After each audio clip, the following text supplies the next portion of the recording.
Sëñ Fallu bàmmeelam ñu dañ ko renouveler 2 milliards yéen amoo leen ndox mu neex yéen Touba tey wallahi alazim tey man am na ñaar ñu nga xam ne si déggante na ak ñoom Touba lañ nekk nee na ñoom sëriñ si dañ leen a sonal bu ñu añee duñu reer ngeen jël bàmmeel yonent bi sallallahu alayhi wasallam tere tey ñuy tabax bàmmeel ngeen jël bàmmeel def si 2 milliards. yonent bi sallallahu alayhi wasallam wax nañu an yu jassasal xubur wa an yuqada alayhi ngeen xam loolu ba pare wala yéen xamoo leen loolu yaakaar naa Mountakha Mbacké moom xamul loolu moom parce que mosuma kaa dégg moo ab xadis. boo ko xaymaa dëgg-dëgg 1 milliard nangam war na cee dem loolu leer na ma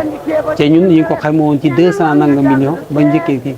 waaye lamp yi dong moo raw la nga xam ne moom lañ xayma woon kon nag wax dëgg yàlla def na ci alalam def na ci dooleem def na ci pëstéefam def na ci léppam waaye nag Sëriñ Fallu ko jaral.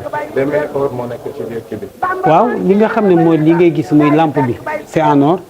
poto yi ngay gis lépp loo ci gis mu rek c'est en or fii sëriñ bi tëdd lii nga gis lépp c'est en or kon nag lampe yu ndaw yi ngay gis